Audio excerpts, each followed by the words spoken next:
Good evening, everybody. It's Lisa. I just want to let you know that we're streaming live now on YouTube, just for your awareness, and it being recorded. Thanks.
Good evening, everybody.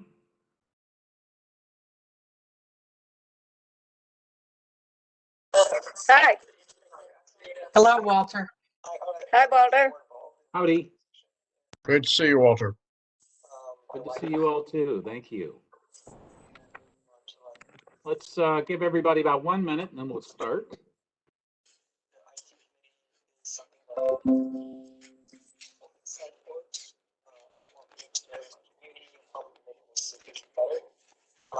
I think it'd be fun to get involved in it. Greetings from New Orleans, y'all. Greetings. Hi, Lynn. Hi.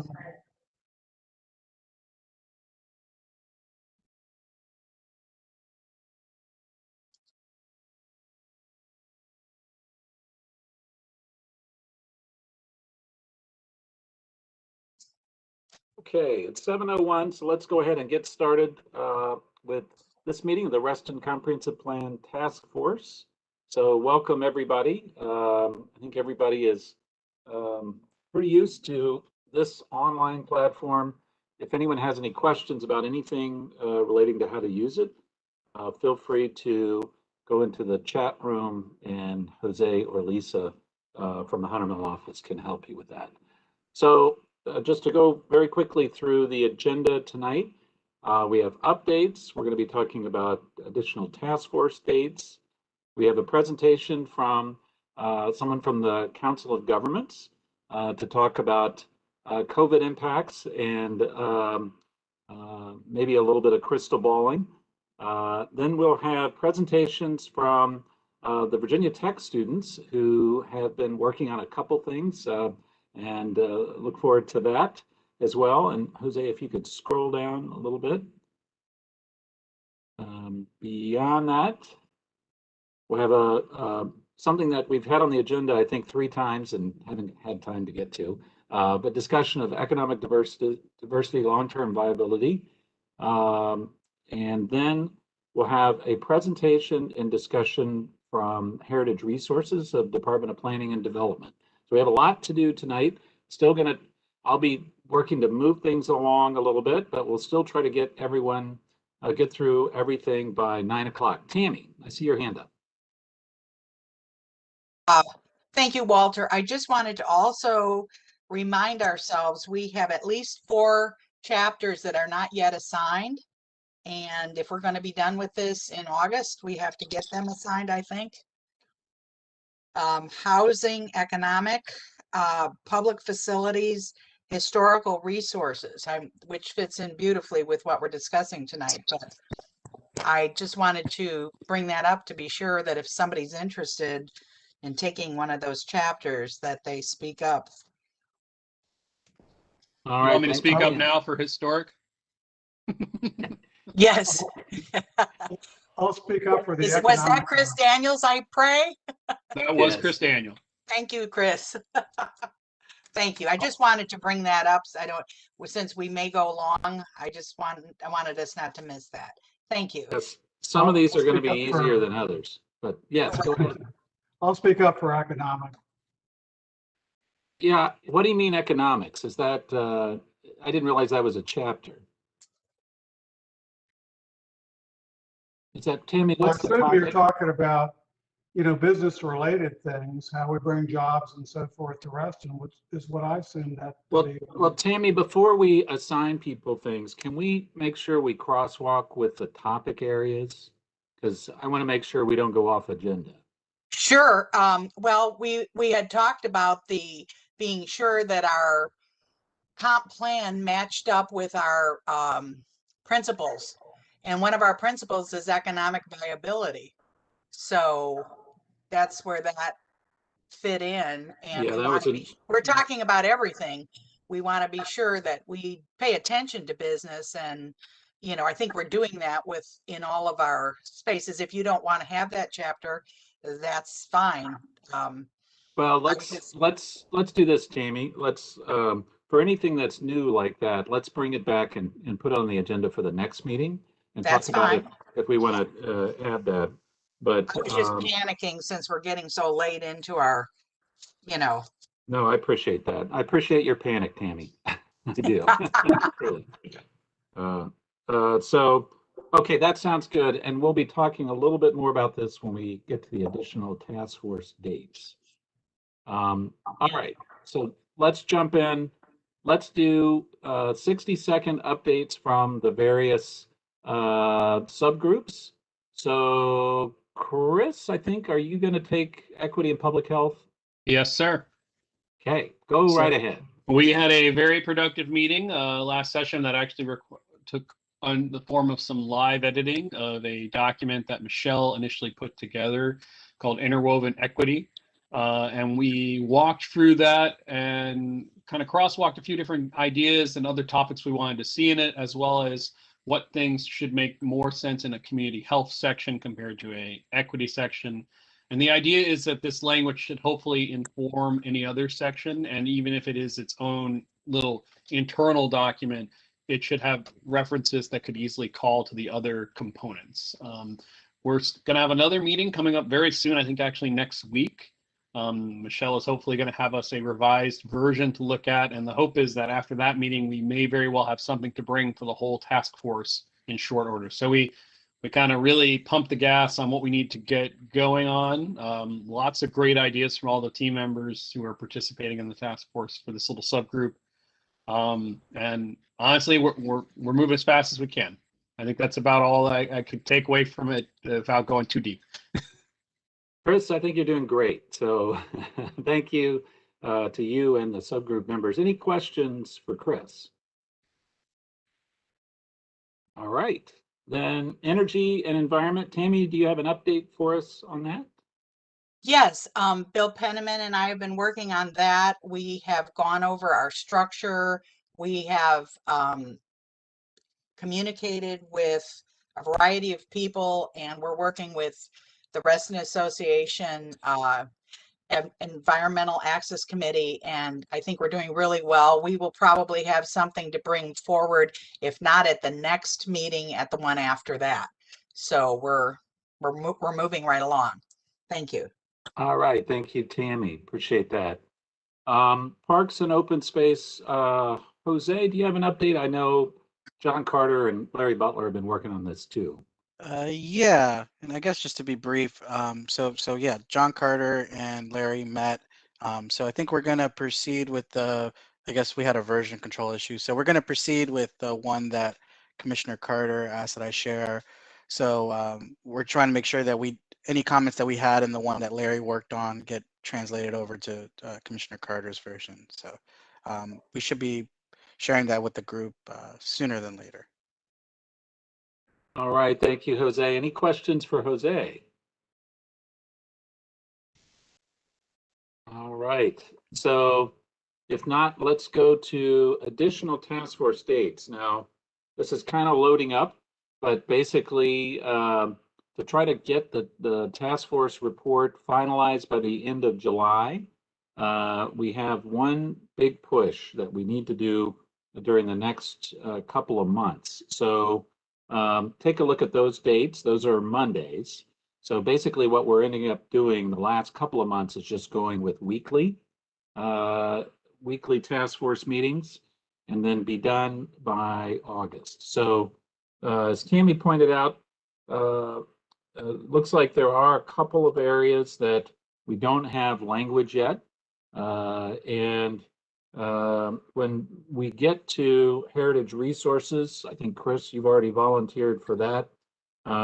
We'll also do a crosswalk of the issue areas and then these items that Tammy noted tonight, and come back to the subgroup, or sorry, to the task force at the next meeting, if not beforehand, and flag where there's a need for help in volunteer efforts. So Tammy, thank you for flagging that.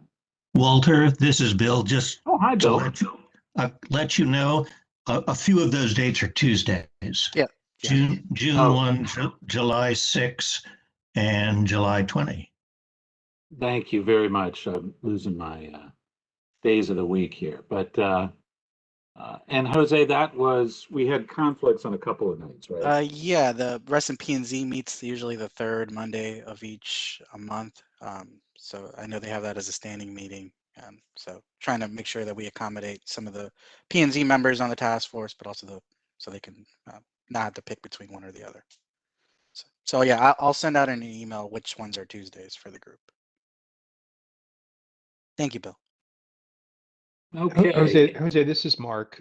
One favor, if you send those out, could you send them as calendar invites to people so that we lock them down now and don't mistakenly schedule spousal dinners on nights of the task force meeting unwittingly? I'm with you on that. Yeah, I can do that. That'd be helpful. Sounds like something went wrong there, Mark. Not tonight. All right. Any other questions or comments on that? All right, then let's jump right into the first presentation tonight. We have from the Metropolitan Washington Council of Governments, Tim Cannon, and Tim is the Director of Planning, Data, and Research for MWCOG. He's been working on land use, transportation, environmental planning, public engagement, research, and other things for more than 30 years. And he leads a team responsible for conducting research, data analysis, and visualization to inform transportation decision makers on economic, land use, and transportation trends and forecasts that influence regional travel. So he's worked on projects including the once in a decade regional travel survey and regional travel trends reports. I've seen him do good stuff in my role on the Transportation Planning Board of MWCOG, and also as an alternate and occasional participant on the COG Board of Directors. So take it away, Tim. There you are. Hi there. Welcome. Good evening. Thank you, Supervisor Alcorn, and good evening, everyone. It's great to be here with you. Next slide, please. We'll just jump right into it. Thank you for the introduction. Just a little bit about my organization, the Council of Governments. We are an independent nonprofit association of local governments. Our members are local governments like Fairfax County, District of Columbia, Montgomery County, and Maryland.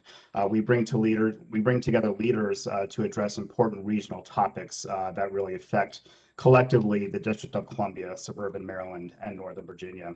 Our membership comprises about 300 elected officials from 22 local governments, so we're pretty big. I think we all come from a different part of the Washington region, and I think many of us have a different perception of what really constitutes the region itself. But this map is the region that we define it. It goes from the Pennsylvania-Maryland border all the way down to halfway to Richmond, from the Chesapeake Bay to the east just about, and then to the Blue Ridge Mountains just to the west. So it's a pretty big area that we really look at things through the regional lens. Next slide, please. The Transportation Planning Board, the National Capital Region Transportation Planning Board, is a federally designated metropolitan planning organization for the region, and as such, we play an important role for, as a forum for regional transportation planning, and we prepare lots of long-range transportation plans and programs. And to support that, we do a lot of data collection, and that's where I come into this picture here, where our leaders on both on the COG board side as well as our Transportation Planning Board, when the pandemic hit, wanted to know what really is the impact that we're seeing in the region. So we really set out to identify data items that were readily available and trustworthy, that could really give us some insights into how the region has been affected and what kind of impacts it is sustaining as a result of the pandemic. Next slide, please. This first slide, I think from a context setting perspective, is probably the most important slide because let's not forget we're in the middle of a public health crisis in this region. The left bar chart, the pink area, shows the number of cases from March 2020 up to March 2021. And we see in the first part of that time period a big spike in cases. And then they went down over the summer, and we saw that a level out over the summer of 2020. And that's something that we all know about and experienced in this region. And then, of course, we heard about the resurgence in cases toward the end of the calendar year. I'm not sure what a lot of people fully appreciated was how many more cases occurred during that second spike than what actually occurred when the pandemic hit. So this line chart really is helpful to show that. On the right side is the number of deaths that occurred in this region as a result of COVID-19. And I just always want to begin these presentations by showing this slide to remember that a lot of people got sick, a lot of people died, a lot of families were disrupted, business, economics were all disrupted in this region. Next slide, please. One of the things about our region is we've always enjoyed a very healthy economy. And from March 2019 up to about March 2020, we had about 3.3 million jobs in the metropolitan Washington area. And in a single month, from March 2020 to April 2020, we lost about 371,000 jobs in a single month. During the time period since then, we've recovered a little bit, but we're still far below the 3.3 million jobs that we've had been enjoying on a monthly basis in this region. Next slide, please. To go along with that, as jobs were going away, a lot of people were becoming unemployed as a result. And this line chart, excuse me, shows the unemployment rate in the Washington area, which is the blue line on the lower part of the chart, compared to the black line, which is the national unemployment rate. And one of the nice things about living in this area is we tend to have a healthier labor market compared to the nation as a whole, and this line shows that. However, between March of 2020 and April 2020, our unemployment rate nearly tripled from 3.2% to 9.4%. It was still lower than the increase that was incurred nationwide, but we were certainly feeling it in this region. Next slide, please. One of the sectors that was hit the hardest in this region was the hospitality sector. Really, all the sectors that make up our economy lost jobs between March of when you can look at the jobs in March of 2021 compared to early March 2020. All the sectors experienced decline. Those darker blue bars are the employment sectors for the region. The lighter blue bars are subsectors within those larger sectors. And we see the really significant hit in job loss that occurred in the leisure and hospitality sector. We do see a slight increase in federal employment during this time period. And we believe that what is the cause of that was seasonal census workers that were hired to staff up to administer the 2020 census. Next slide, please. When we compare ourselves to our, we're one of the 10 largest regions in the country. When we compare ourselves to the 9 other regions, we certainly lost a lot of jobs in this region. We lost 371,000, as I mentioned, in a single month. However, we're about the 6th largest in terms of total jobs. And compared to the job loss, we only lost fewer, relatively speaking, we lost jobs at a lower rate compared to the rest of the region. So there's a little bit of insulation that this chart shows that some of the larger regions, even the regions that are smaller than us, experience bigger losses in jobs during that time period. Next slide, please. And as a result, we're using space differently. A lot of companies, their businesses contracted, their space requirements were decreased. They sent a lot of employees home. I happen to work for an organization whose mission supported allowing its employees to work from home. I was one of the lucky ones. And even as commercial operations were reduced, the use of space changed. This chart compares office vacancy rates from the first quarter of 2020 to the first quarter of 2021 in 3 submarkets that we track: the District of Columbia, suburban Maryland, and Northern Virginia. The lighter blue is the vacancy rate for 2020, and the darker blue is the vacancy rate for 2021. So we see a much softer office space market in the region, which has implications for how we use space and possible land use patterns that evolve over time. Next slide, please. This is very similar. This is retail vacancy rates. The trend is the same, where our vacant retail space in this region is much higher. Our inventory of available space to lease to conduct retail operations is much greater. A lot of stores closed up shop. Many of us went from going to stores and buying things to having online delivery, which really ramped up during that time period. Next slide, please.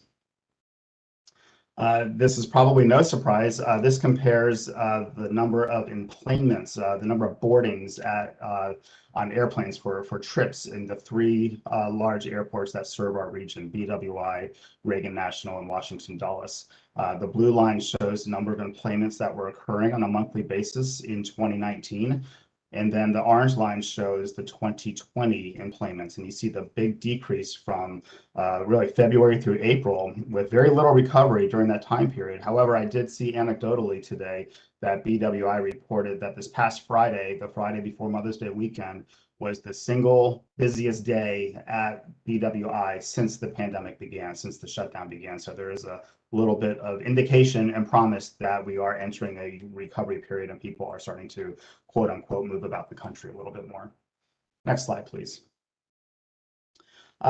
Early in the pandemic, every year my organization, we have an organization called the Commuter Connections Program, and we have employers in the database for the Commuter Connections Program that incentivizes their employees to consider getting to work using another way other than a single occupant vehicle, whether that's teleworking or whether that's taking transit or sharing rides or what have you. Every year we survey our employers in this database, and this past year we asked them a couple COVID related questions. We asked them, what did you do in response to the shutdown? And we found that 96% of our employers in our database shut down completely or reduced significantly their on-site operations, either completely or partially during the pandemic. Next slide, please. We also had another survey that we conducted last fall in support of the update of our region's long-range transportation plan, Visualize 2045, in which we asked respondents how has their daily travel changed since COVID-19 began. A full 2/3 of the respondents reported that their daily travel habits have changed quite a lot. And only 6% said that they really didn't change much at all. And those 6% probably in large part are essential workers who really don't have a choice to work from home and have to deliver essential services throughout the region. Next slide, please.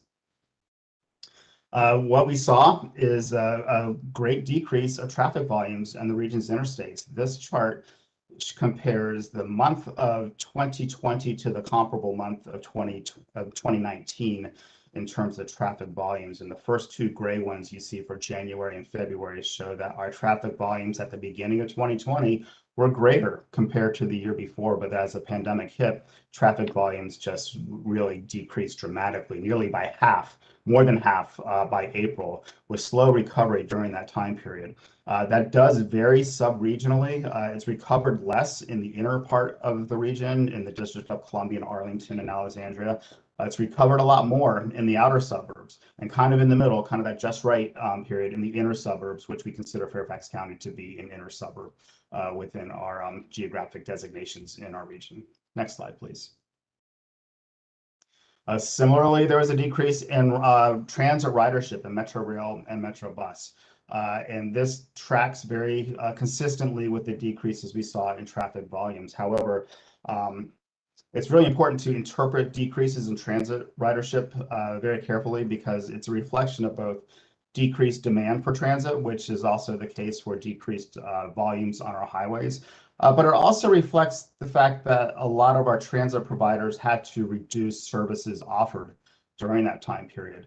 When you think of a Metro bus or a Metro rail car, they had to implement social distancing standards, so their capacity was reduced. Many bus lines, for example, ran less frequently than they did just because they had to reduce that service. So a worker may have wanted to use transit and use transit as their primary way to get to work, but due to the service cuts, that bus may not have come frequently enough for them to use as a viable option to get to work. So decreases in transit is a reflection of both decreased demand as well as supply, and that's an important consideration, especially when understanding that our essential workers and a lot of our disproportionately higher, lower income and minority population have a much greater dependence on public transportation as well. So it's really important to pay attention to these statistics when it comes to public transportation usage. Next slide, please. As part of that same survey last fall of our residents for our long-range plan update, we asked them, well, what do you think is going to happen after all this is over? What would you like to do in terms of returning to the work site if you are now teleworking? And unsurprisingly, 2/3 said that they really want to continue teleworking at least a little bit, as well as return to their work location, but maybe not as frequently as they were. 26% or a quarter of the respondents said that they would like to continue to telework full time. And just under 10%, 9% said that they want to return to the work location full time. So that's this is very aspirational. This is not observed data like many of the other slides were, but it does give us some insights into what our workers throughout the region are hoping for once we start entering into a recovery period. Next slide, please. This is the last slide. I'll get into the considerations here, but one thing I do want to emphasize is that when you think about these charts and all the decreases in things like public transportation or decreases in traffic volumes, we saw big increases in speeds that occurred as a result of the decreases in traffic volumes. And a lot of us thought, wow, there's no traffic. How cool is that in this region to actually have a period where there's not a lot of traffic? And I think the tendency is to quickly conclude that that is all the result of teleworking in the region. But I do want to underscore that a lot of the decreases on our roadways and public transportation were trips that weren't being taken, not because these were workers that were able to work from home, but a lot of people lost their jobs. And these are trips that couldn't be taken because the workers no longer had a job to go to. So there's really the human component that we really need to keep considering when we look at these statistics. So when we think about the future, we really try to avoid predicting where this is going to go, because this is really an unprecedented period. But these are really some important considerations to think about what direction our region might be going as we enter into a post-pandemic period and get to whatever that new normal is going to be. The biggest question is, to what extent, is teleworking going to have a strong foothold in this region culturally among our employers and our employees? And to what extent might that influence land use development and travel patterns in the region? If it takes such a strong foothold, people may not feel compelled over the long run to be incentivized to live as close to their jobs as they can in order to reduce that long trip. They might feel that they can move farther away. And so that has implications for our land use patterns, where development might be occurring, where might residential development occur that is not occurring now, and how do we plan for that, which I know is a very timely context for this meeting. How will housing demand influence that location? What fundamental social and economic structure of the region's economy might take place? It is possible that teleworking might have a strong enough foothold in this region where we do start to see changes in settlement patterns and development patterns that could also affect where our travel patterns occur and how they occur. But the overall long-range growth trajectory of the region may not be affected. We'll continue to be one of those regions that grows. We have forecasts for the region, and maybe those forecasts will not need to be adjusted. Or maybe we will undergo such a fundamental change that some of these long-term forecasts may need to be reconsidered. Will people have the ability to simply move out of the region, even though their job stays here, just because they're not required to be at the work site? And when we think about that, what transportation investments will we need to make to meet the demands of this new normal, while continuing to meet the demands of our essential workers and elements of the region that really will go unchanged and has been unaffected by this pandemic?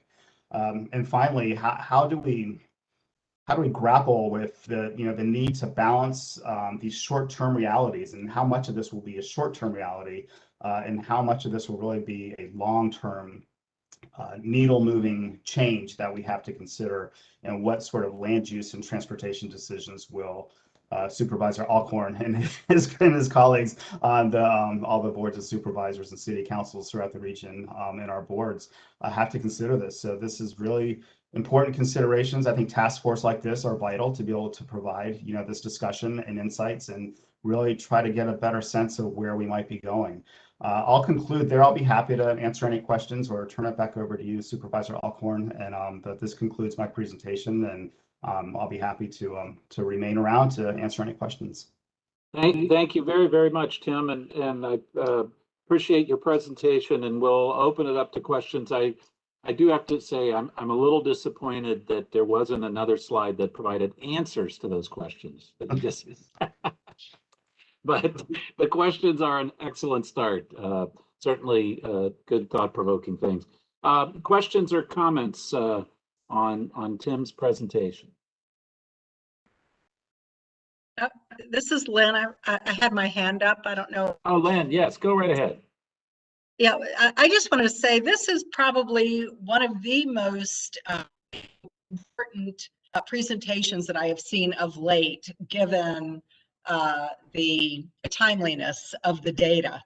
I think that members of this task force will agree with me that a lot of the data that we've seen dating back to 2015 is really not relevant to today. So I want to thank you and your team for the work that you've done to bring this data to the task force. I did have a few questions. If you go back to slide number 14, I believe it was, that showed the the roadway traffic volumes. I'm just curious, how do you measure that? That's a really good question. We have throughout the region, the state departments of transportation, VDOT, DDOT, MDOT, throughout the interstate highway system, they have at certain areas what are called continuous count stations, where they're monitors where they do traffic counts. So this wasn't field data collection that we actively conducted during this period, other than pulling data from these count stations. And we do this over time. So we had we had all the data for 2019, and then we pulled it for 2020 for the monthly. And a little bit of post-processing is required to really make them apples to apples comparisons. But these data are pulled from those monitoring stations during that period. And it is only on the interstate highways, I should point out. Oh, okay, thank you. And then another question, and this had to do with your slide regarding Metro Rail and Metro Bus ridership. And you had made a comment that that there was reduced ridership because there were a reduced number of trips that the buses were making or Metro was making. And it was my understanding that the reduced ridership was because of the density that public transportation brings to the equation. And I was just wondering, based on that comment, is there a certain level of service that we're shooting for in terms of, yeah, because I grew up on public transportation and I've had to wait 30 minutes for a bus or a streetcar. So I'm just wondering, is there a goal that we're trying to have so many buses available so that people aren't waiting as long? Or I was a bit confused, sorry. Sure, no, that's a really good question. I guess I'll start answering that by just pointing out the difference between like that slide we were just looking at with the highway decreases. That is a reflection of only people not really wanting to take, not even taking trips. Like we didn't take away the supply of roadways. We didn't constrict that in any way during that period. Certainly, that is also the case with decreases in public transportation. Demand certainly did go down, as well as, I think there was a hesitation on a lot of people's part to use public transportation during this time period also. I think my other point was that it's also one of the other factors is the fact that it just may not have been continued to have been an option for people because service cuts may have occurred during that period. In terms of a goal, it's very specific depending on the type of service being provided and where it's being provided, and certainly the resources to provide that service. Certainly in a lot of commercial corridors, we have activity centers throughout the region. Reston is one of those activity centers where we try to, as best we can, connect them through different modes of transportation, including public transportation. I think the goal is to make sure transit is frequent enough so that it is a viable option to consider to get around, to do that, so you're not stuck with service that's only one time an hour, and if you miss that, you're really stuck. But I think it would really vary depending on the type of service that's offered. One thing I'll add to that, though, there are some other statistics that I didn't show, where we looked at bus ridership for the different bus providers throughout the region. This is just strictly Metro Rail. But of course, there's Fairfax Connector, there's Commuter Rail, VRE, and MARC on the Maryland side, and Loudoun County, the Loudoun County Transit. And we saw that the biggest decreases in use of those types of transportation services, and this shouldn't be a surprise,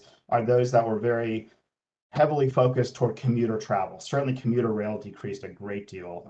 Some of the DC circulator buses, in those employment centers decreased a lot.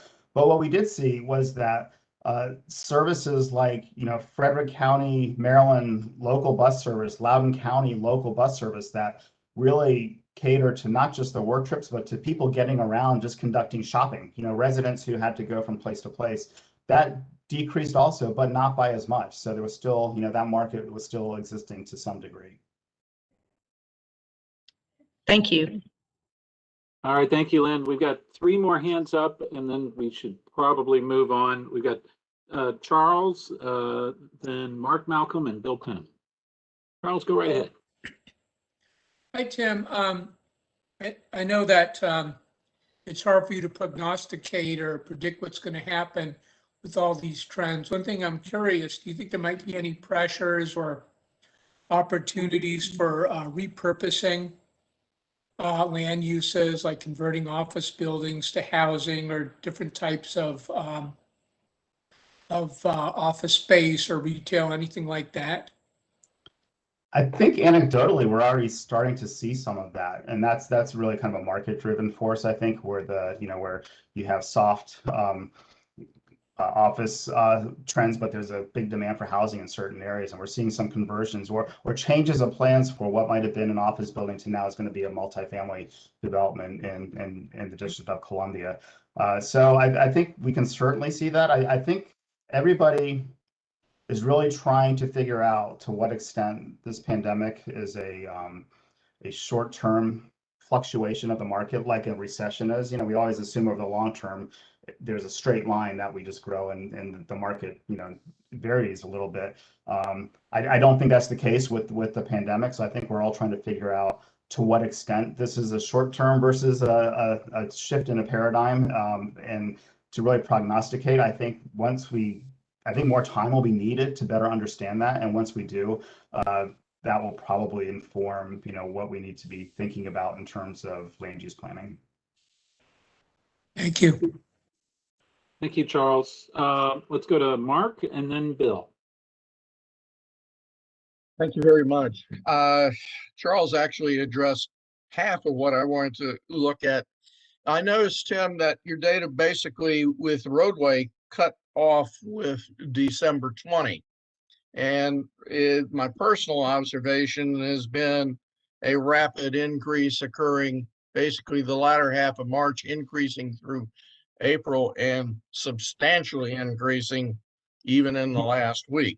So much so that I got caught in several big backups on 95 and have observed Fairfax County Parkway having its backups and traditional trap points at Sunrise Valley and such.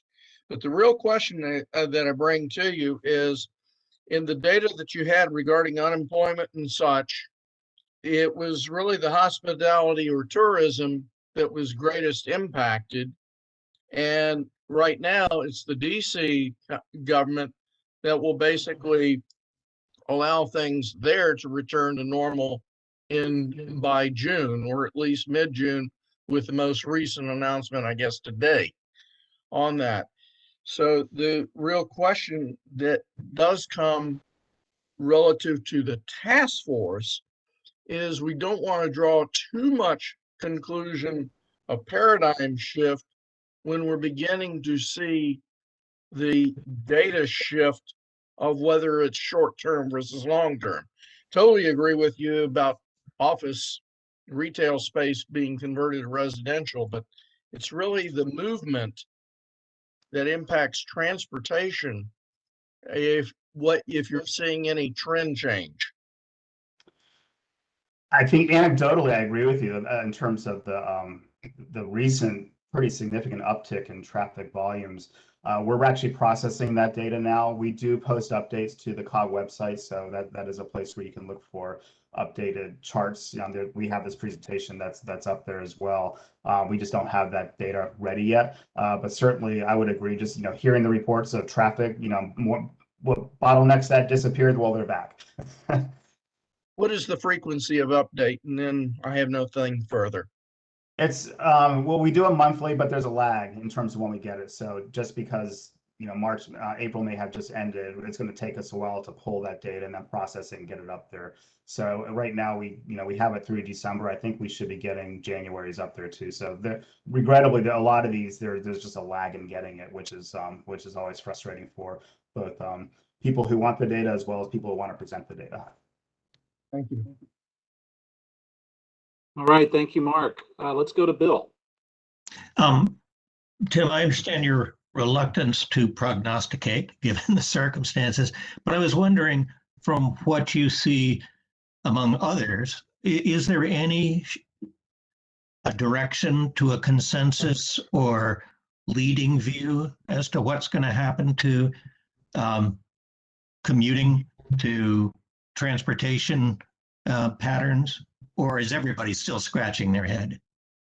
I think everybody's scratching their heads. I feel pretty confident saying that. But what I will say is I think there is consensus that it's going to take a while for us to land on what this new normal is going to be. Even though, we may be fully protected from, vaccines, and we may be returning back to the office, there's going to be a period of transition before we figure out what that new normal is going to be. And I do feel strongly that there is consensus among the people I've spoken with about that.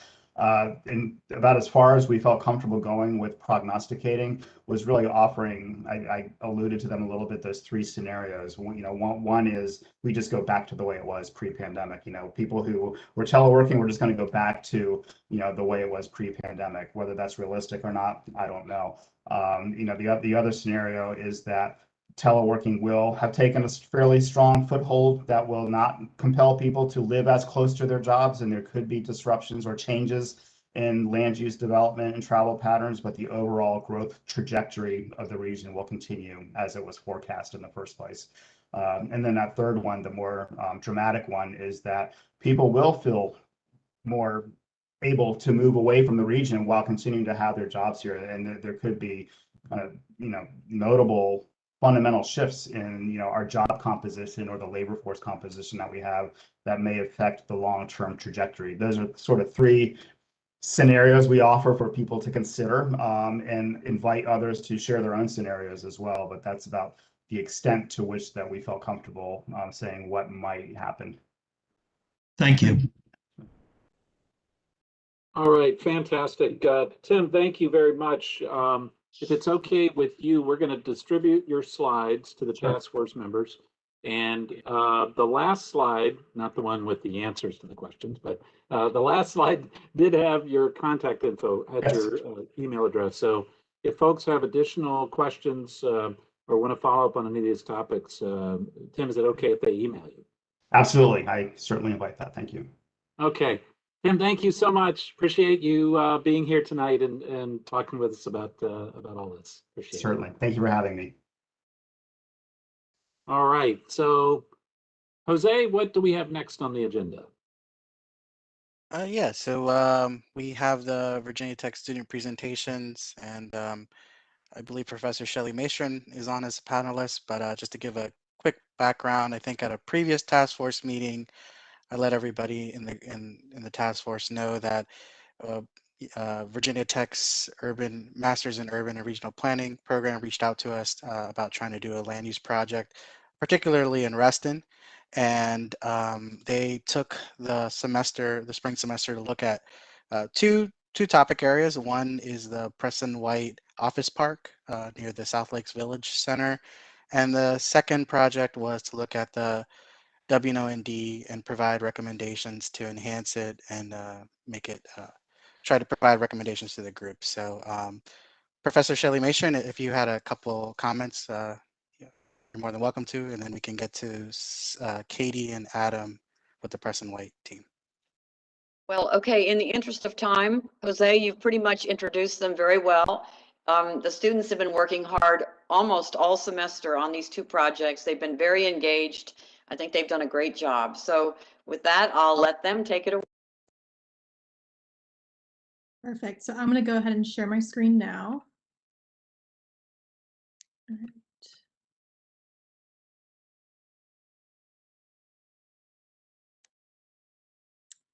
All right, so good evening, everyone. Our group took on the task of envisioning what Reston's office parks could look like in the future.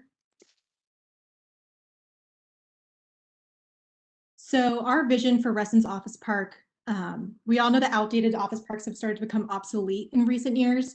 Our vision is for a better redevelopment of these office parks in Reston will include the outfitting of existing structures, maintaining or adding green space where necessary, using mixed-use development, creating adaptable housing for all ages and incomes, an emphasis on community and arts and culture, urban agriculture, renewable energy, and unique architecture materials should be in all designs. And finally, a use of multimodal transportation to get away from the car-centered world that these office parks are currently in.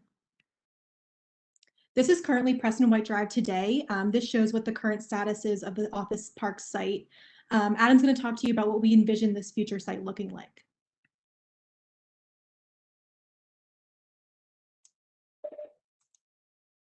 Thanks, Katie, and thanks to the task force.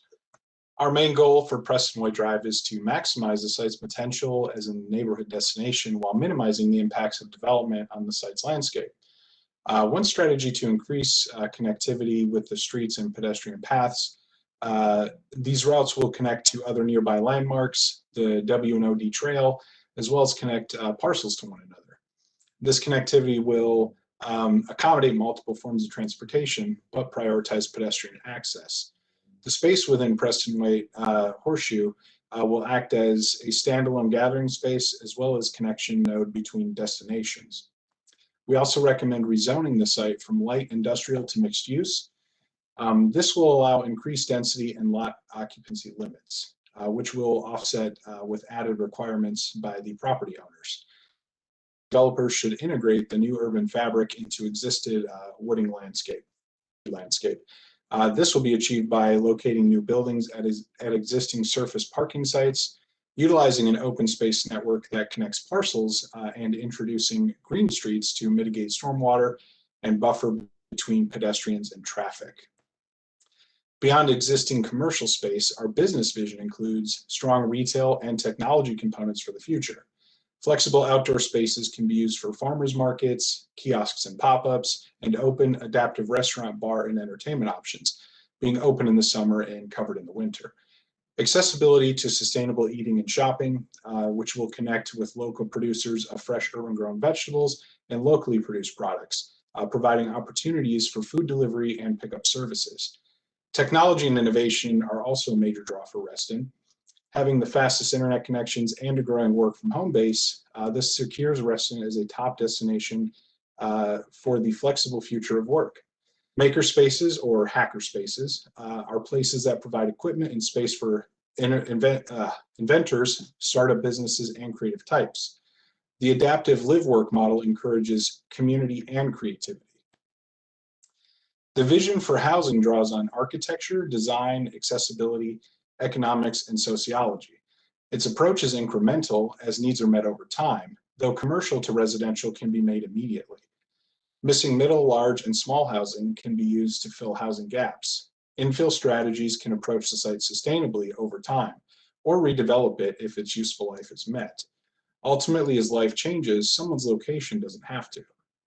The housing lens we're looking through is inclusive, as everyone is welcome. Opportunities for those homeless, renting, or buying. Considerations for household composition, disability, co-housing, and multi-generational housing. As affordability is different for everyone, it should include support services as well as affordable and market rate housing. The concepts are innovative through adaptive use, building a sense of community by having creative, engaging spaces such as urban camping, and embracing the live-work model. An urban agriculture initiative can be met through myriad opportunities. This includes rooftop greenhouses and gardens for residents and restaurants, commercial hydroponics, aquaponics, and aquaculture for on and off-site customers, urban food farms for gleaning and educational programming, and community-supported partnerships with healthcare organizations to deliver fresh food prescriptions to patients. With 73% of residents considering access to fresh foods to be a top priority when deciding where to live, it is possible to attract tenants by capitalizing on this market demand. Developers and building owners see urban agriculture as a real estate growth area as well. Beyond resilience, the National Renewable Energy Laboratory described microgrids as the cornerstone of future energy operations. Distributed energy resources, including rooftop or building integrated photovoltaics, are now readily accessible, allowing microgrids to expand to community scales. An oasis exists where facilities such as grocers, community centers, and transportation hubs continue to operate during a grid outage. Making buildings greener upfront reduces peak energy use, emissions, and increases resilience. With 40% of emissions coming from buildings, efficient materials and systems are increasingly being designed in by building owners. Adaptively reused buildings can undergo deep energy retrofits. and new development can easily be built excuse me, to net zero energy standards by leveraging building envelope improvements, efficient geothermal heat pumps and solar panels, and reusing water on site. Risk mitigation, competitive differentiation, tenant attraction, and lowered operating costs are advantages of this approach. Here we want to leverage the creative potential Reston has with the public arts scene. This will help cultivate a place and spaces that reflect the community and their interests, as well as foster an inclusive environment where people want to come and engage with one another. This will be achieved by incorporating public art into the various forms of infrastructure throughout the development. Then we'll add beautification elements that will activate the use of space normally dedicated to the automobile, with urban swings and other street furnishings that accommodate the pedestrian, street food vendors, and enhanced landscape. Finally, we'll actively engage in creative placemaking to contribute to a mix of people as well as uses, helping to advance collaboration, reimagine spaces, and spur further development. Utilizing these elements, we hope to strategically shape both the physical and social character of former suburban office parks. The dense clusters created throughout these transformations will have destinations closer to one another, and will create more inviting environment for walking and biking. One way to reduce single occupancy vehicles in these areas is to create a mobility hub with seamlessly integrated, sustainable transportation modes that promote connectivity and resiliency. In Shady Oaks, active transportation, electrification, and shared mobility systems provide residents and business users access to the newly sited connection to the W&OD Trail to the east and the Wheeling-Reston East Metro Station to the west. Dedicated cars, bike and scooter sharing services every 1,000 feet will maximize accessibility and cause a sense of travel resiliency for people. An autonomous shuttle will be able to serve multiple office parks, acting as a first last mile connection to the metro, bringing residents closer to shops and the pedestrian plaza, and provide equity by considering mobility facilities for seniors and people with disabilities. In addition to the transportation improvements, we hope Shady Oaks creates a chain reaction of future improvements around Reston. One improvement we hope will happen is the transformation of Sunrise Valley Drive from a suburban highway into an urban boulevard. This would include improving pedestrian safety by lowering the speed limit from 35 miles per hour, adding more and improving existing crosswalks, adding more and widening existing sidewalks on both sides of Sunrise Valley Drive, and including curb bump outs and pedestrian islands where possible. Improvements would also include enhancing the aesthetics of the road by adding street trees and pedestrian scale lighting. Additionally, in the future, we would hope for a bus rapid transit line with dedicated transit lanes that would connect future developments along Sunrise Valley Drive with each other and with the Silver Line, and with the surrounding Reston community in general. With these changes, we believe that Sunrise Valley Drive can transform from a barrier that divides Reston's communities to a vein that connects Reston's neighborhoods and residents. And with that, this concludes our presentation, and we thank you again and appreciate your time for letting us do this. Adam and Katie, thank you very much. Let's just take a few minutes, questions or comments from the task force. And let me just put it into context something for this, which is we may well be, and we're going to be discussing later in this task force process, guidance on when and potentially how conversion of older office parks like this, changing basically redevelopment of those office parks into other uses.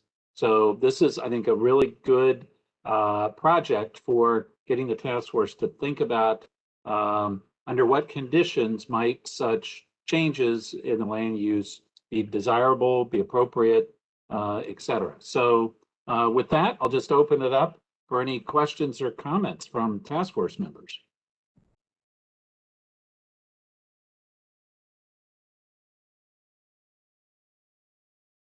I think Bill and Mark Malcolm have new virtual hands. I don't know if those are. All right, let's go with Bill. Are you, your hand up there? It is. I took it down and put it back up. Okay. So I have two questions. By the way, thank you. I thought it was a very good presentation. and I appreciated the ideas a great deal. I thought they were very helpful. Can you comment on how viable it is to convert an office building to either residential or perhaps to an educational building? Is that too complicated, say, for a residential with all the plumbing and everything else that goes into it? Do you have to start from scratch with a new building? Or is that something that can be done by conversion, and the same for an educational institution? I can answer that one. I am definitely not an architect or anything like that. However, I have seen some buildings.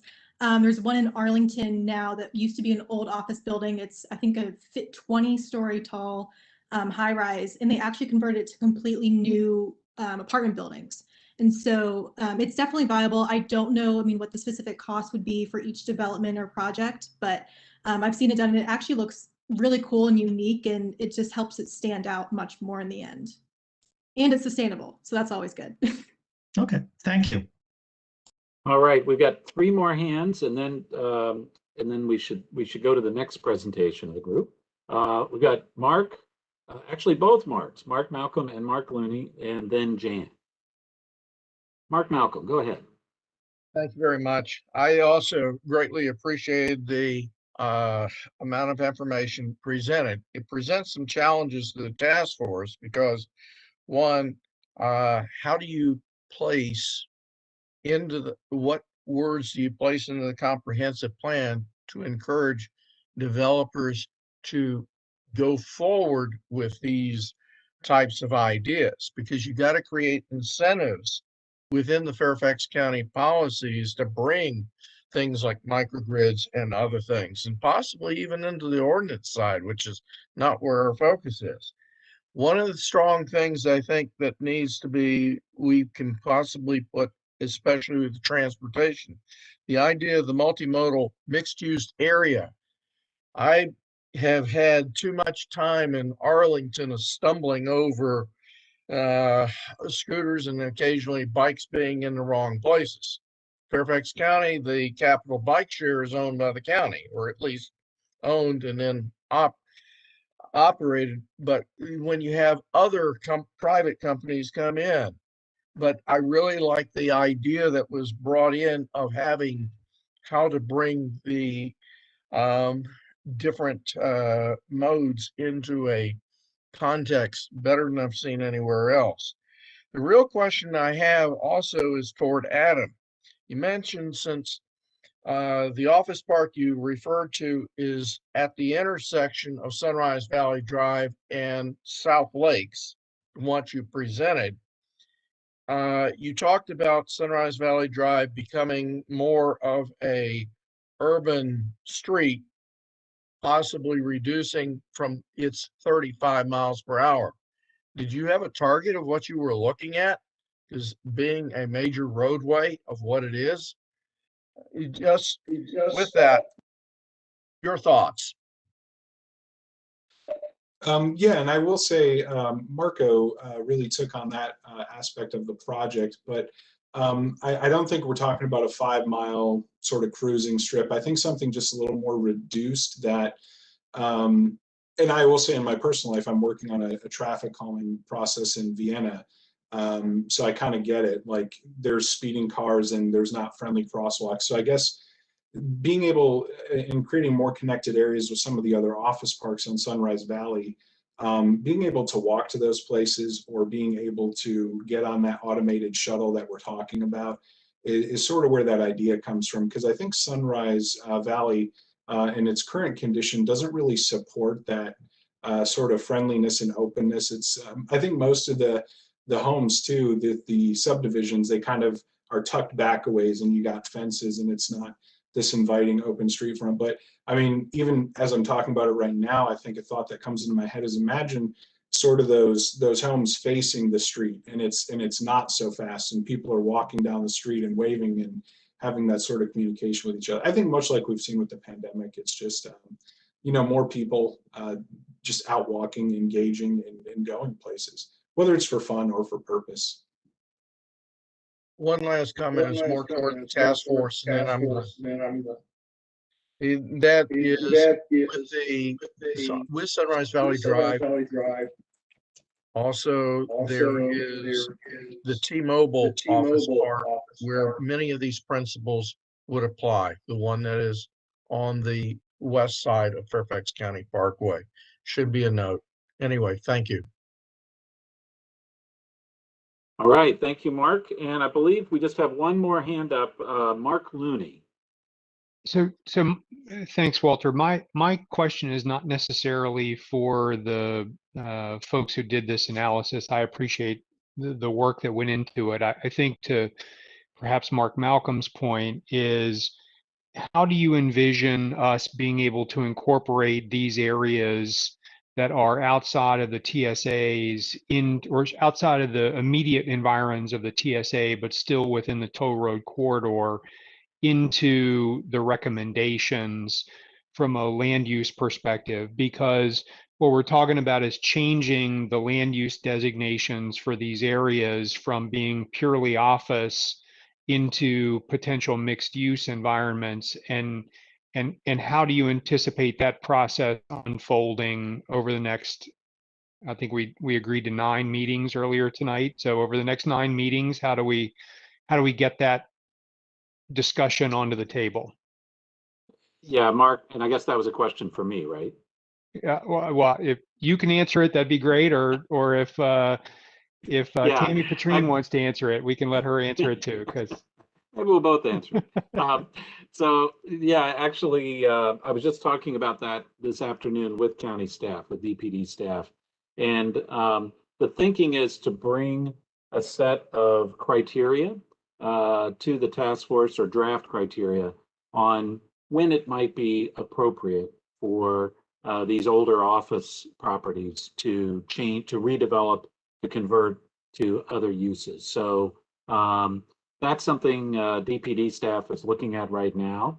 But this, I think, will start to get people, the task force, thinking about, you know, does it make sense? Should there, how much consolidation, for example, should there be when these office properties come in?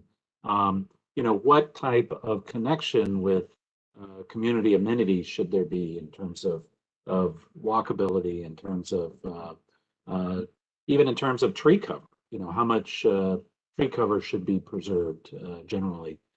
So these are the types of questions that, frankly, I would really appreciate the thinking of the task force on, because I think, and as we heard from the COG presentation earlier, we are seeing pressure, market pressure, from these older office buildings and office parks to do something else with them. So, Mark, does that answer your question?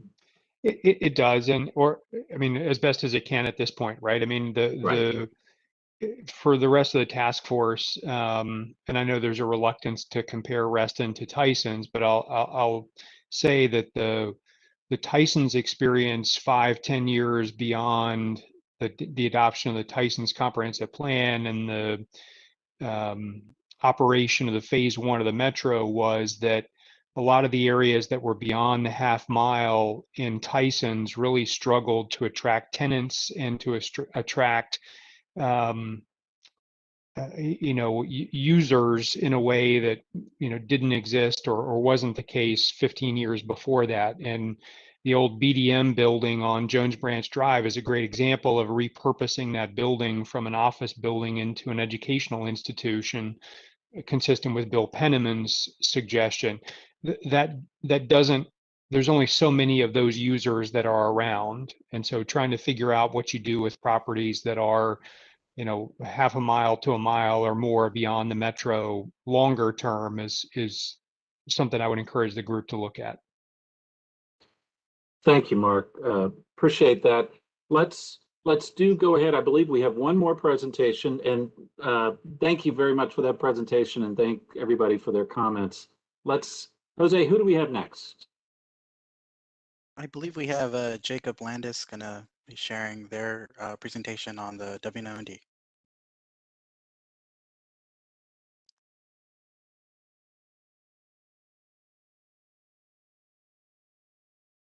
Yep, we can see that. Thank you, Jacob. Good evening. Thank you for being with us to share the culmination of a semester of immersing ourselves as stakeholders for Reston. Throughout the semester, we all had a shared interest in the planning process for linear parks, and we were thrilled to be able to provide you with some recommendations for the WNOD, specifically as it interacts with Reston. To provide you with a brief overview of our findings to improve the trail, we were drawn to 3 major points. Number 1 is that we think of a linear park such as the WNOD as a sequence of community places, and we think that that sense of place should be bolstered. Number 2 is that the WNOD could provide future connections to other forms of transit, trails, and streets. And number 3 is that the landscape of the trail could be re-envisioned to create a window for trail users to be able to look through vegetation and terrain along the trail into the heart of Reston. We thought about these places, connections, and windows through 4 subcategories, and those subcategories are natural environments, safety, connections for all users, and a soup of ideas that incorporates history, placemaking, and events. Using these subcategories, we've analyzed about 2 miles of the WNOD through Reston, and we've brainstormed many ideas for you to have in your back pocket for future planning events. And as a team, we want to become familiar with different tools that a planner could use for visualization, so we decided to place all these ideas into an ArcGIS story map.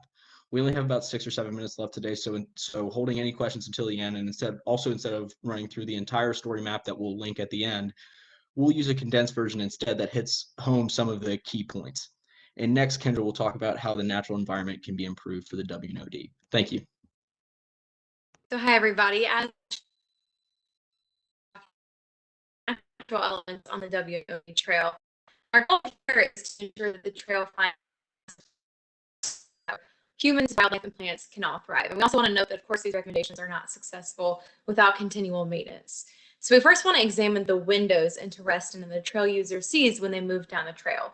And so our first recommendation is to engage in invasive species management and natural species replanting. There are many areas along the trail where invasive species have overtaken, including areas with really cool sightlines like the view to the Fannie Mae Ponds.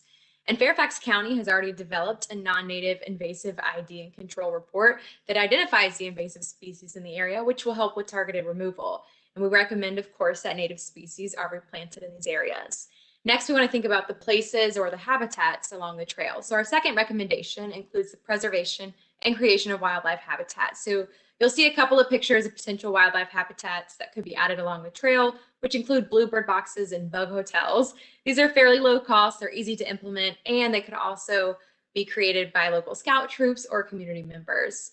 And last, we want to think about how humans connect to spaces on the trail. So our final recommendation is increasing human access to natural features. The Nova Parks parcel that is bordered by Sunset Hills Road and Old Reston Avenue is really difficult to access. So once invasive species are removed, an inviting pedestrian entrance is recommended at the corner, which could lead to walking paths through the tree line and viewpoints for the natural species restoration. Community gardens could also be added within this area to further engage with existing elements and increase trail opportunities. And so next, Sally is going to talk about safety along the trail. Good evening. So when rail trails were first developed, they were primarily for recreation and considered a safe place for cyclists and pedestrians separate from cars. But the WNOD is used for more than just recreation, and its many street crossings create challenges to keep trail users separate from cars. So acknowledging this, we see the WNOD as part of the future when Reston residents, including families, use bicycles and transit to move around Reston for commuting, shopping, as well as recreation. So again, we're thinking about the places that Reston residents want to go and the safe connections that will get them there.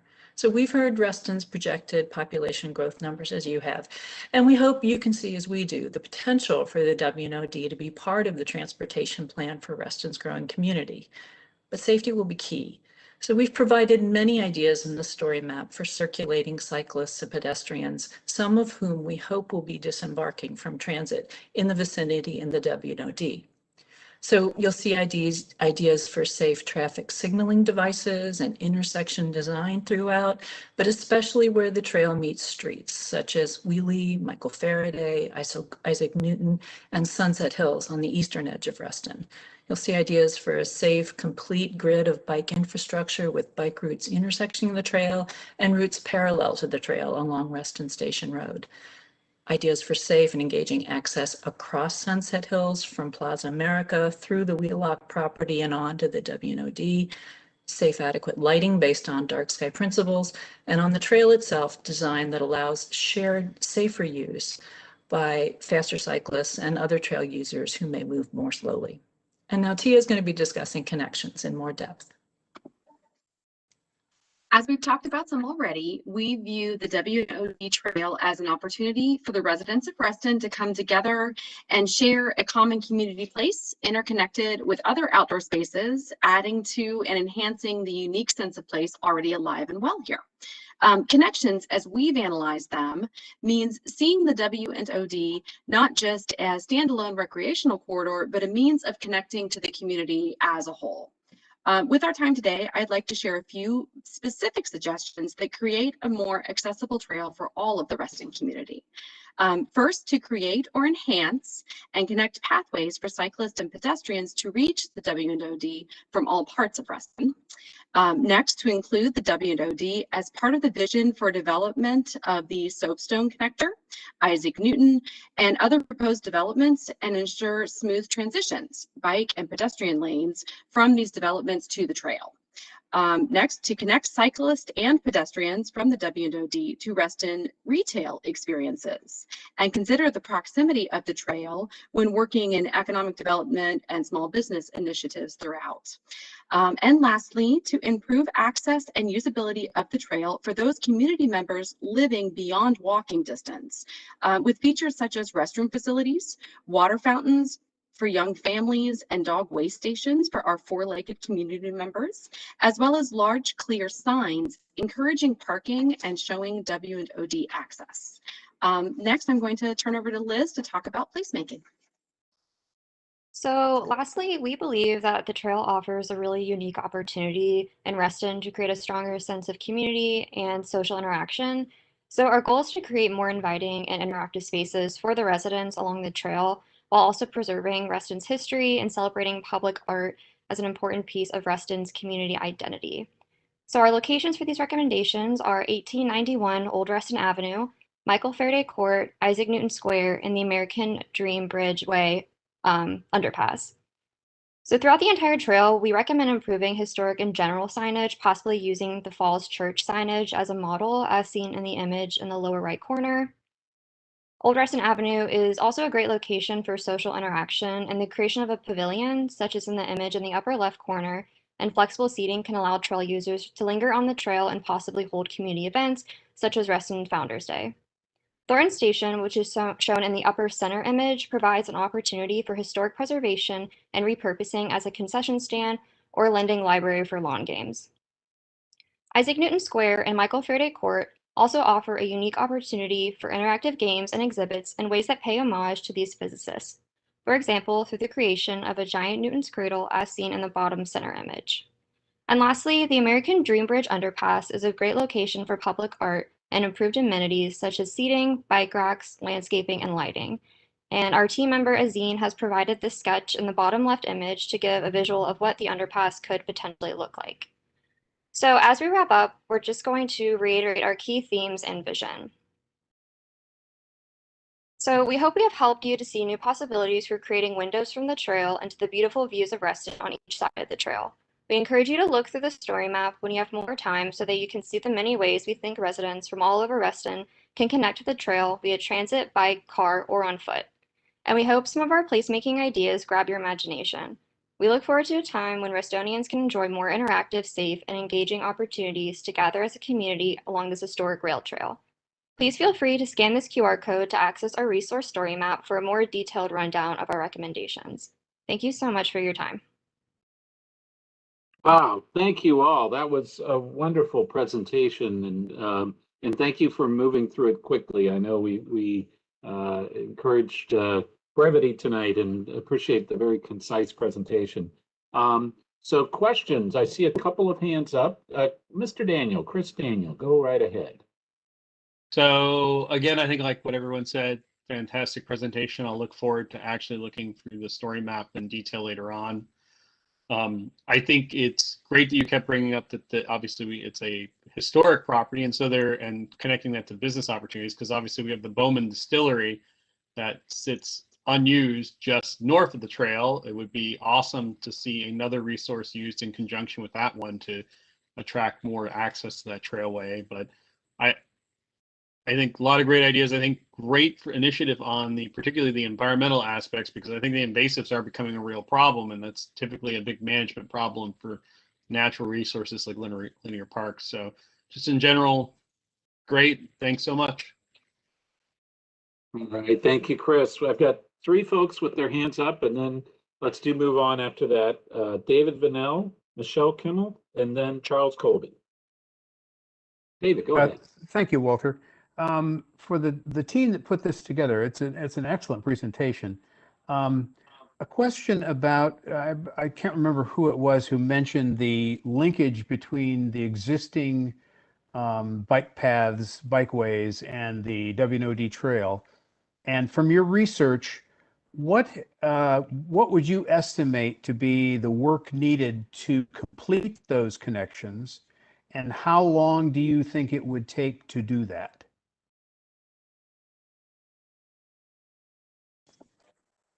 I'm going to ask Brian if he can jump in. Brian did most of our bike work. Brian, are you available to jump in?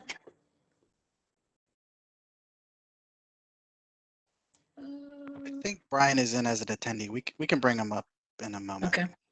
I think it was actually Tia who made the comment. I mentioned it, but not everyone had a chance to speak. It was really Brian's research that went into that particular piece and put together that map. We didn't want to eat up too much time and have everyone try to speak. Can we come back to the question once we get Brian Yeah, up? can we come back once Brian comes up maybe? I'm in. Surely. Oh, there you go. Hi. Here's Brian. Hello. So in regards to the linkages, we made a number of recommendations, at least linking the trail to the Reston Station or the planned Reston Station Boulevard. Notice that a lot of the area is currently under construction and thought it would be relevant to update the boulevard to incorporate bike lanes along the boulevard. And that would kind of take the pressure off of improving the bike infrastructure along Sunset Hills Road and using Reston Station Boulevard as a means to navigate.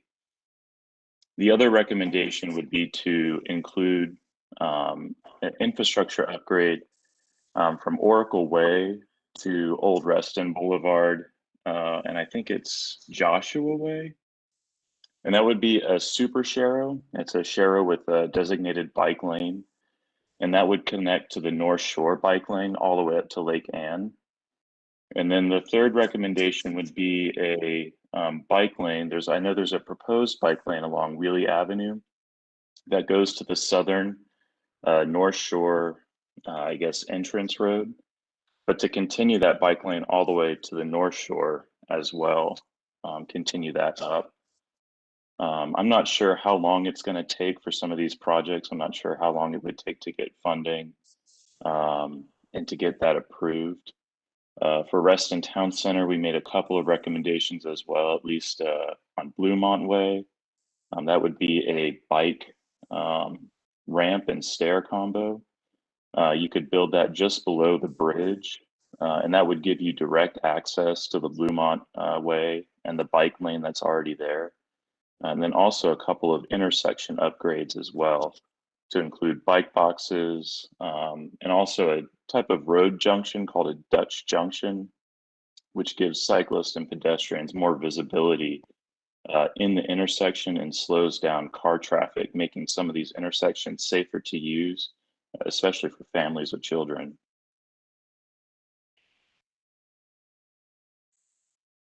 David, that was a very impressive response. Brian, thank you. Yes, very it was. much. Yes, it was. Thank you very much.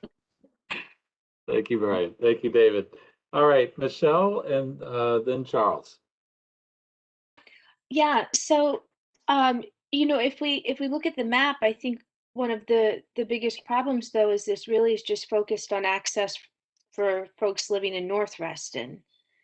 And we have the problem of South Reston is still cut off. If I may, I wanted to bring up too just one point that was mentioned on, I think someone said that Sunrise Valley divides the city. It's not Sunrise Valley, it's the Dulles Toll Road. And that's that's what we really need to tackle, is how do we get pedestrians over the Dulles Toll Road? And I think when you look at South Reston, I mean, we only have a few points where we can even get to the WNOD to get to the rest of Reston. And Wheelie is not an enjoyable street to cross over the toll road.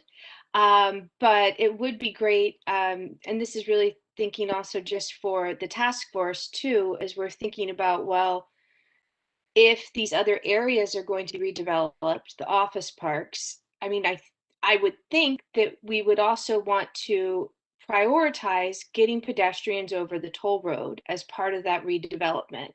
Right now, to get bonus density, it's one of 4 options, but to my knowledge, it's actually never been followed through or chosen as an option. Instead, we get, big commitments to transportation, demand management, and less than what we would like to see on housing. Certainly no real affordable housing.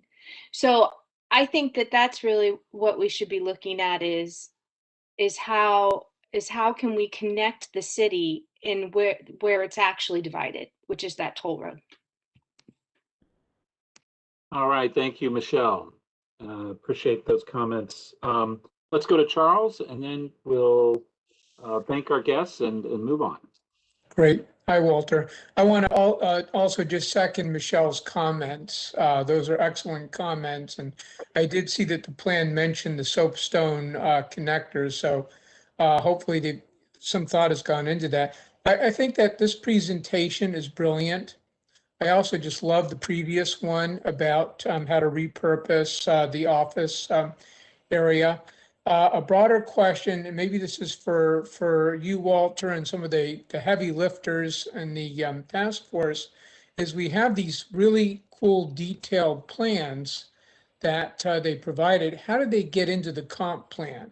Like, are they an appendix, or do we have like principal statements, or how does that work, or is it even possible? Well, the short answer is 6 votes on the Board of Supervisors is how it gets into comp plan. But there are a lot of things between here and there. So, yeah, and I think actually it's a discussion the task force should have. Are there pieces of this that can be pulled into the comp plan as illustrations, as illustrative examples of how the words describing the linear park, could be visualized. So. Yeah, I think that's definitely that's something that the task force can do. And Jose, I believe there's also a 1-pager that goes along with this. Is that right? Yes. So part of their work was to present something visually to the task force, since we're all meeting virtually, but also they spent the semester, I think, really trying to come to grips on how to word it in no more than a page. So I can circle those along with any of their presentations links first thing tomorrow morning, so folks in the task force can react to them. And, yes, and can I chime in? Can I just ask a question, Walter? Please, yes. And would it be okay? I would like to have the students who did the park work send their presentation to Nova Parks. Oh, yeah. Do you think that's appropriate? Absolutely. Okay. Okay, good. Yeah, absolutely. Okay, great. Thank you. So yes, let's do that. Jose will circulate the additional information the students provided. Shelley, please do send that to Nova Parks. And what we can do as a follow-up item on a future task force agenda is discuss the pleasure of the task force in terms of incorporating some or portions or all of some of these suggestions. So that's we can put that on a future agenda. Shelley, thank you so much, and thank you to your class for pulling all this together. I think it definitely provided us a different way of looking at this and flushing it out, and not just at the 30,000 foot level. So extremely helpful, Shelley. Thank you very much. Thank you, Walter, for the opportunity. So we will say goodnight and let you guys get on with your other work. All right. Thank you, Shelley. Thank you. Okay, so Jose, if you could, let's go ahead and move on to the next topic. Okay, we're going to spend just a few minutes, and only because we've had it on the agenda, I think 3 times and never gotten to it, on this topic. This is really just an introduction of several items that are potentially related for possible additional guidance in the comprehensive plan update, in our comprehensive plan update process. So there's several issues related to this economic diversity. I'll just go through them very quickly, see if there are any quick questions or comments, and then we'll move on to heritage resources. One, I certainly have heard from some folks in the retail community that they would appreciate additional opportunities for retailers to own storefronts in Reston. There are opportunities for that, however, not in all parts of Reston, and certainly with a lot of the new development coming in, that is sometimes a limited option. Also, I've heard from a number of folks that we tend to be seeing with our particularly newer developments, mostly chain restaurants, other chain retail. There's definitely, I've heard from folks who are interested in promoting and supporting local businesses. So one idea is to perhaps put language in the plan to encourage more of that. Also, and oldie but goodie for me, concern about monopolization of multiple blocks and streets and parking areas in the TSA. Certainly this has been not just here in Reston, but in other parts of Fairfax County and in the region, a successful way from a business standpoint for larger landowners and developers to manage their properties in their business that way. A related question is, should Reston have super blocks that have only 1 or 2 parcels? You know, and this gets to the last bullet there, somewhat related to that, which is, you know, we're beginning to see in Reston properties, neighborhoods that are 50 years old, 55 years old. And as a 54-year-old myself, I can say things do start changing about that time. And so we are seeing infrastructure issues. We are seeing really a rethinking of how those communities are, you know, redevelopment or revitalization, refurbishment. These are all the words that come up. And one of the things that is pretty clear is there are not always that longer term role, or it's not always at the forefront of property developers as they come through and get approvals for their plans. So certainly we have issues of common infrastructure being owned after a property has gone from, say, apartments to condos. So anyway, these are all under an umbrella of various issues. None of these have to go into the comprehensive plan, but these are issues that have been put out in the community and discussed. Any questions or comments on any of those topic area issues? See any hands up? I see Gary Maupin. Yes, Supervisor, could you talk about the last one? I know you just went over it just a second ago, but I'm having trouble visualizing how the developer does that when they're, you know, proposing or something. If you just talk about it just a little more, please. Yeah, where this is, I'll give you a big example. Lake Ann right now. So you have property that was initially constructed as pure rental, both the residential and the commercial was developed as well. And so all the infrastructure is tied together, not only physically in terms of the heating and everything, but also from an ownership standpoint, through, in this case, LARCA, the Lake Ann Residents Condominium Association. Now that condo process happened the decade after Lake Ann was built. So it was not an initial consideration. And frankly, some of the lines were drawn in ways that are pretty weird. So now that we're 50 years or so on out, we're having some real challenges in basically facilitating revitalization, or even if it's just restoring the infrastructure there. It's a challenge for on a number of levels, but one of the things, and I think we've seen this in some other places too, what happens in terms of evolution of ownership over the decades is not always anticipated by the initial developer in terms of how they subdivide the property, in terms of how they write those, those contracts relating to associations. I don't know if that helps, Gary.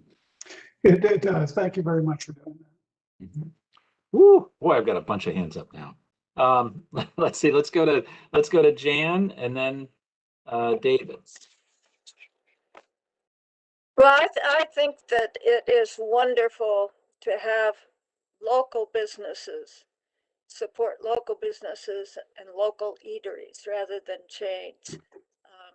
And if there's some way that we can write that into the master plan, or talking to developers, I think that would be wonderful. We've lost some good restaurants at Lake Ann because of the rent, and I miss them terribly. And so I think that the idea of ownership, retail ownership, is exactly the way we want to go. Yeah, thank you, Jan. And again, some of these things are not anything that Fairfax County can do, but certainly, it is possible to put language in the plan to encourage things like this. And then as opportunities arise.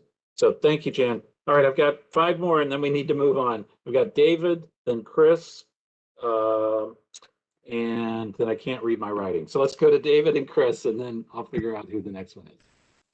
Thank you, Walter. First of all, let me endorse what Jan just said about local ownership of businesses. I think Reston probably has suffered from maybe a lack of imagination on what businesses to try to attract. But anyway, my question was for Walter. Could you talk more about the bullet number 4, the super blocks?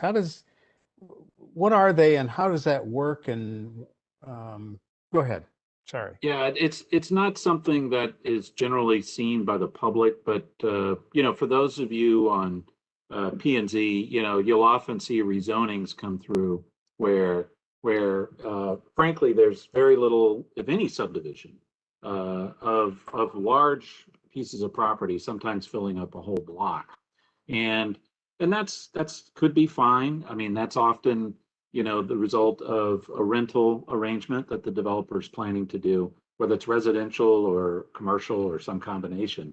But that is, certainly if the layout of the property is, say, for townhouse or townhouse type properties, yet there's one big parcel covering those, perhaps there's an opportunity to encourage the developer, even if it's still under the same ownership, to have to go ahead and show a subdivision on that plan. So again, it's something that I think good for the task force to ponder a little bit and maybe ask some questions about it. But these are just some of the issues that I've heard talked about in the community over the years, sometimes a little bit more technical than others. Walter, this is Mark. If I could, on that point, please. I think we ought to draw a distinction between zoning approvals and ownership on the back end, because most of these projects, whether it's a Reston Heights or a Reston Station or any of the others, there might be a single zoning application that covers multiple parcels, but by the time the development actually goes up, in virtually all of those circumstances, each building is a subdivided parcel that has its own ownership, its own lender, its own everything that goes with it. And so the term subdivision is different than zoning.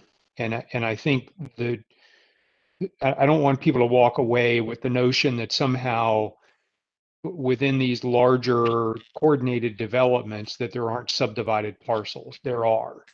It's really just the question of how do those subdivided parcels work together and who controls it, I think is what you're getting to. And that's a different conversation than whether the parcel is in fact subdivided, because in almost all circumstances they are, because if you think about it in the context of a homeowner, if you own a primary residence and a secondary residence, you know, a weekend house or whatever it is, you're not going to have a single loan covering both of them. And that's the issue here, is that each individual building has its own, typically has its own loan associated with it and is therefore a subdivided parcel. And so I think what you're really talking about is how many people control multiple blocks at a time, which is a different conversation than the property division itself. Well, and Mark, I think the other piece that I would just add is the variable of time, because certainly, you know, over time, having the ability of multiple owners for, you know, a given set of properties in a block, for example, is perhaps advantageous whenever there are not those opportunities, just because of the way that the lot lines were drawn initially. So yeah, that's the time is the other element here, Mark. Sure. All right. Thank you for that, Mark. We have Chris and Charles Colby. Charles, I couldn't read your name before. I apologize. I wrote it down wrong. And then John and Bill, and then we do need to move on. So in looking at these, I think obviously the last bullet, the evolution of sites, we need to be encouraging smart design. And I think that's part of something that, you know, when a developer is coming with a package and they're not thinking about the infrastructure of their building complex, so that it's so interconnected in a way that it can't be separated out in the future. I think that's something we could build into some of the other objectives that we already have in some of the plan sections. Because I agree, it's a challenge you see over and over again. Is it's built one way and then you keep hearing, well, we can't do anything. We got to tear down, start new. So all that embodied energy is just completely tossed to the wayside. So that's the only other thing I would say with attracting chains option or trying to not attract chains is, I think the more pressure we put on good design, chains love to just look exactly the same way. And if we want to encourage more innovation, then you get the smaller groups that go, okay, I'm willing to work with your criteria, as opposed to the bigger boxes. Suddenly go, well, I can do whatever I want on this site. I can build it exactly how you want it to look. And some groups will still adapt, but the more I don't want to say constrain, but challenge the norm, maybe. Radical Reston. I'm going to get that on a shirt one day. Thank you, Chris, and thank you for being so much more articulate than I on that issue. So Charles put his hand down, but we still have two more. We have John and then Bill.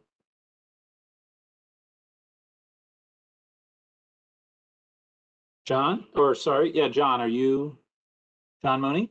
Can you hear me now? Yeah, there you are. Hi, John. Hi, Walter. Thank you.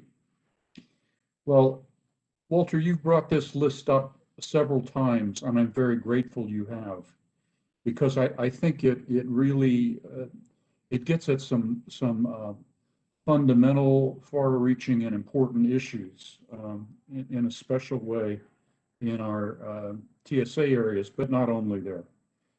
And I guess my question is, how do we move beyond the list to plan elements? And, there are obvious financial issues, there are obvious legal issues. And so what I would like to ask, and I don't know who to ask but you to do this, is if we could have a thought piece which articulates these items on the list and talks about the various issues involved with each one of them. And then, so what is it that we're trying to solve? What problems are we trying to solve? Secondly, options for solving them. What are the various options? And then very importantly, what kind of process would we need? A process with the county, process with the business community, process with the general community to winnow out the good options and forget about the others. But I think we, the task force, need something from you or those whom you can involve in this so that we have something more definite to react to. But I think thank you. Very important. Thank you very much, John. And yes, I think that is a next step. I might see if I can draft Chris to help me out on at least a couple of these bullets. Yeah, John, thank you. And my main idea tonight was just to see if there was interest from the task force in these. So, okay. Thank you very much, John. And finally, we have Bill. Go ahead. Walter, I'll be brief and I'll send you an email or something on further thoughts. But basically, the idea of local businesses, local restaurants, something smaller. I was once told by a very wise local attorney that the way you got attractive, cool areas was low rent. So if we can, and the developers just want deep pockets and high rents. So it's just not a compatible thing. But if we can have low income housing, why can't we get proffers for attracting proffers? Of course, we wouldn't require it, but proffers for getting people to have small, interesting restaurants in there, because that'll ultimately make the whole property more valuable. The one other thing is the ownership issue. Ownership could just end up with a mess of LARCA, and I'm not sure you want to require that. There may be other solutions or buyback rights if things go south. I don't know. Anyway, I'll try and give you some thoughts on that. Thanks. Yeah, please do, Bill. Yeah, I appreciate both those comments. And by the way, your idea about your analogy with housing and retail, that's probably the most Reston thing I've heard said tonight. So that's that's great. All right, thank you very much. And we are running a little bit over. I think we should plan on going till 9:15 tonight. So Jose, let's go ahead and move on if we could. And do we have Denise for the presentation, Jose? Yes, we have Denise Dressel. Yeah. All right, Denise, sorry we're eating into your time, but let's go ahead and we'll get this in tonight. I was gearing up to talk really quickly.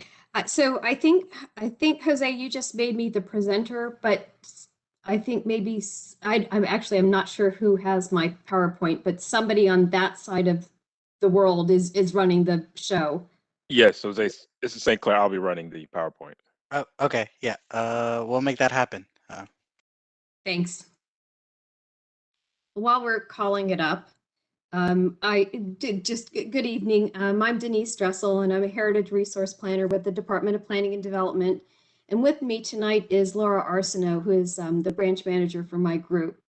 And thank you all so much for giving me the opportunity, there it is, to update the task force on the completed Reston Architectural Survey, which was conducted in 2019 and 2020.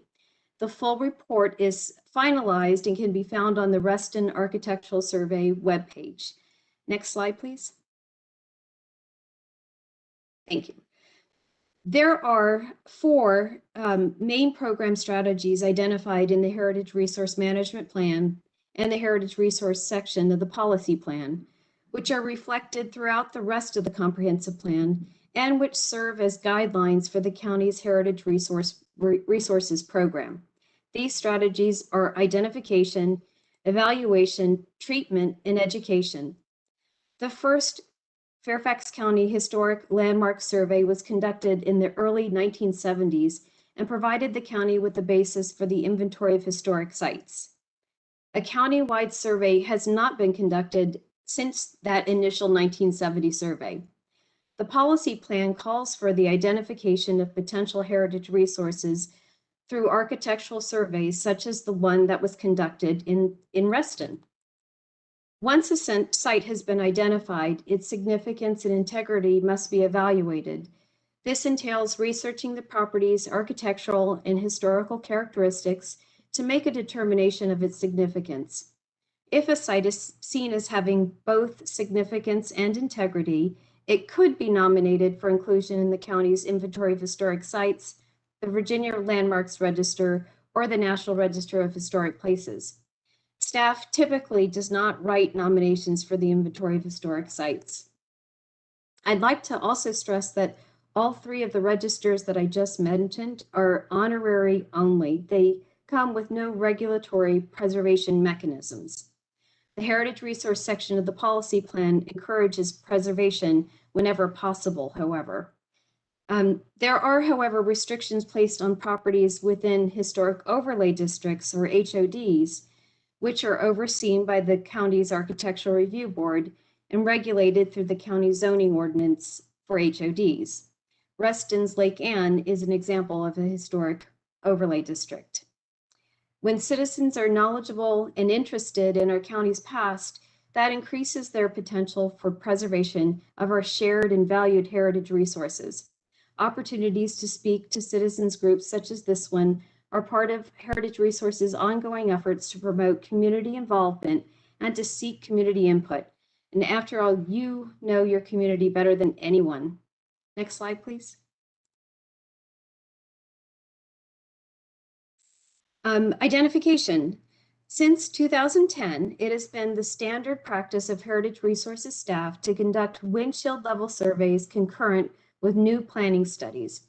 So far, there have been 9 areas where the studies have been completed, including Annandale, Fairfax Center, oops, sorry, I skipped past my notes, excuse me, Annandale, Fairfax Center, the Route 1 corridor, Merrifield Suburban Center, the Reston TSAs, Dulles Suburban Center, Lincolnia Community Business Center, McLean Community Business Center, and Reston in 2020. The Reston survey differs from the previously conducted surveys in its level of research on each property. The consultant has added all of the properties to the Virginia Cultural Resource Information System, or VCRIS, which is a GIS layer maintained by the state. And we will add all the properties recommended eligible for further study to our GIS layer as well. And you see here, I think the left is Association Drive, which was surveyed in 2016, and the right is Merrifield. Data from these surveys is maintained in a GIS layer, which staff consults during planning and zoning processes. Also included in the GIS database are boundaries and shape files for the county's historic overlay districts and the inventory of historic sites. These survey efforts meet Objective 1 of the Heritage Resource section in the policy plan, which is to identify heritage resources representing all time periods and in all areas of the county. Next slide, please. As I just mentioned, in 2016, Heritage Resources staff in the Department of Planning and Development conducted a windshield survey of the Reston transit station areas shown on the map in front of you. These areas were, the areas included were Herndon, Reston Town Center, and the Wheelie-Reston TSAs. The intent of the survey was to identify potentially significant architectural resources in these planning areas, which may possibly qualify for inclusion in the county's inventory of historic sites and therefore warrant further research. Of particular concern were any structures that had not yet been recognized in the inventory that may have social or architectural significance to the original planning and development concepts for Reston in the 1960s and early 70s. Next slide, please. First identified were the previously known and recorded heritage resources in the Reston vicinity. Shown here, north of the Dulles Access Road are Sunset Hills off Old Reston Avenue, the Robert Wheely House, the Old Reston Avenue itself, which is a scenic byway, the Wheely Town Hall or Bowman Distillery, which was mentioned earlier, and the W&OD Trail, which is Nationally Register eligible. Next slide, please. The following potential heritage resources were identified for further research in the 2016 survey: the Reston International Center, the Sheraton Reston, and the USGS building. Next slide. Isaac Newton Square Office Complex, which was the first industrial commercial complex in Reston, and the Atrium Office Condominium located off Roger Bacon Drive. Next slide. The Association Drive Office Complex, just east of the former Associated Press Institute building on Sunrise Valley Drive, was also identified in this survey. Next slide. Thank you.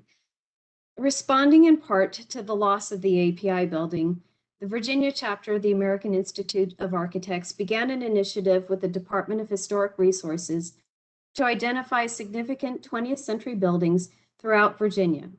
Heritage Resource staff felt that there was an opportunity for a Reston architectural survey to build on those efforts to identify and evaluate those individual resources in districts constructed within the prime development years for Reston, as well as expand on the initial 2016 survey efforts. With the support of the ARB and History Commission in 2019, excuse me, the Fairfax County applied and was selected to receive a Virginia Survey and Planning cost share matching grant to conduct an architectural survey of Reston. The scope of work for the survey included a windshield level resource identification survey of all of Reston, a reconnaissance level documentation of 8 potential historic districts, a reconnaissance level documentation of 51 individual properties, and survey report providing recommendations for additional preservation projects. During the project, the National Register nomination was submitted for the USGS building. Therefore, it was replaced with the Ken Bonner designed residence at 12146 Stirrup Road. Also, survey and access limitations for the 2 apartment complexes resulted in additional cluster surveys for Wainwright and Fairway clusters and additional properties within them. Next slide, please. Shown here is a list of the districts or individual resources recommended by the consultant as being potentially eligible for the National Register for their association with the development of the new town of Reston. In addition, many of the resources were also identified for their association with well-known architects. I'll be giving a brief overview of each one of these resources in the following slides. Next slide, please. Hickory Cluster was initially known as Reston Hills Cluster. This complex was a favorite of Robert Simon, who referred to it as the Jewel of Reston. Hickory Cluster was designed by architect Charles M. Goodman, who was hired by Simon in the early stages of Reston's development. Next slide, please. Waterview Cluster was described in the November 30th, 1965 issue of Look magazine as recalling the charm and variety of a pastel-walled Mediterranean fishing village. The architect for the cluster was Cloethiel Woodward Smith, who influenced many key post-World War II developments in Washington, D.C. Her firm was, at one point, the largest architectural firm run by a woman, and she was the 6th woman elected to the American Institute of Architects College of Fellows. Next slide, please. The Colson cluster, built in 1966, was also designed by Woodward Smith and is one of the earlier townhome subdivisions in the development of Reston. Next slide. The Golf Course Island cluster, built in 1966, was designed by architect Louis Sauer. In 1967, Architectural Record magazine designated them as Houses of the Year. Next slide, please. In 1966, Simon hired Pard, P-A-R-D, to design the Wainwright cluster as a high-quality design and an affordable alternative to some of the earlier clusters. This firm is credited with selecting Louis Sauer to design Golf Course Island cluster. Next slide, please. Built in 1970, the Mediterranean Villa cluster is a rare example of domestic architecture by Robert W. Davis, who specialized in the design of hospitals and office buildings for most of his career. Next slide, please. The Ring Road subdivision were developed in the 1960s and early 1970s. The area was developed soon after the first single-family detached home was built in Reston in 1964, beginning a new development pattern away from the clustered townhomes to a more traditional single-family development pattern. Next slide, please. Hidden Creek Golf Course, or Reston North Golf Course as it was originally known, was the first of two projects undertaken in the planned new town, the first being the dam to create Lake Anne. Both the Reston North and the Reston South golf courses were designed in a parkland style, historically the most popular type of PGA tournaments, by Edmund Alt, whose significance as a designer has not been fully evaluated. Next slide, please. The Reston South Golf Course, known as the Reston National Golf Course, opened as a public course 4 years after Reston North, or Hidden Creek, also designed by Edmund Alt. Both are associated with the development of the new town of Reston. Next slide, please. Constructed in 1964, this is one of the first detached single-family houses built in the new town of Reston. It was designed by Kenneth L. Bonner Sr., who designed a number of single-family homes and townhouse clusters. This house marks a transition from Reston's master-planned cluster developments to a more typical suburban housing model. Next slide, please. The Lake Anne Gulf gas station was designed by the firm Conklin and Rosant in 1966. The building's distinctive modernist design garnered it an architectural prize in 1967. Next slide, please. Fairway Cluster, the Sheraton Reston Hotel, and the Atrium Office Condominium were all found to be less than 50 years old, the benchmark for evaluating historic resources. It was recommended that they be reevaluated once they reach 50 years of age. Next slide, please. When built in 1972, the 22-unit Fairway Cluster was called the Golf Course Village was called Golf Course Village Townhomes. It should be reevaluated in 2022. Next slide, please. The Sheraton Reston Hotel and Office Complex was designed by the firm of Lyle, Bissett, Carlisle, and Wolf of Columbia, South Carolina. Further research is recommended into the firm to determine how the building contributes to its body of work. Next slide, please. Built in 1974, the Atrium is considered to be an early office condominium, one of the early office condominium complexes. The courtyard can be described as vernacular modernism.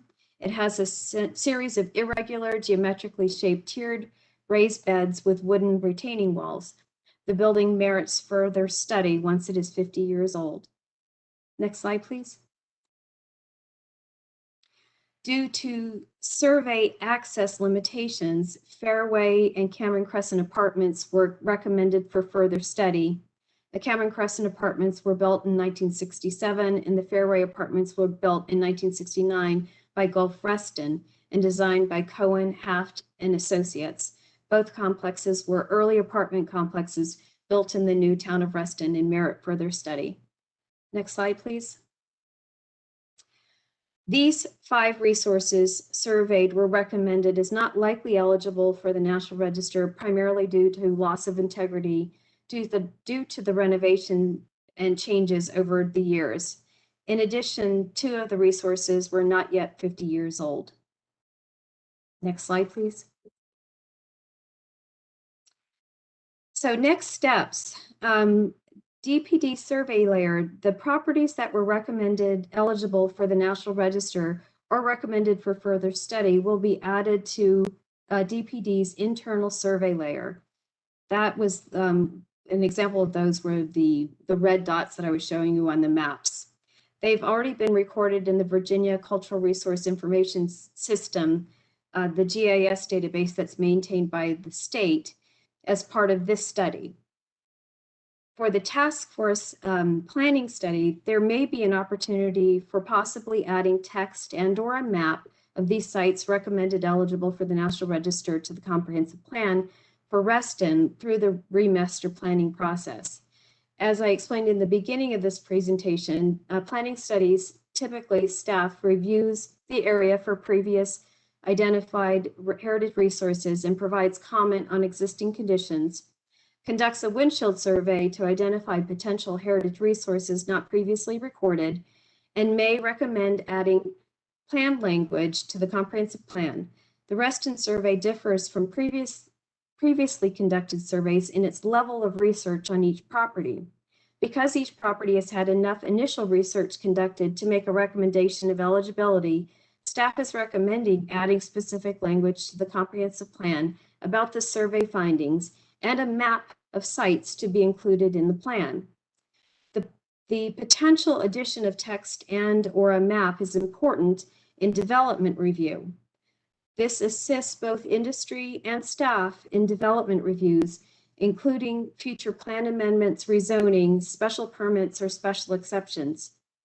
As recommended in the survey, any property recommended potentially eligible or meriting further study, staff would recommend undergo intensive study for documentation in the event of a rezoning or planned demolition.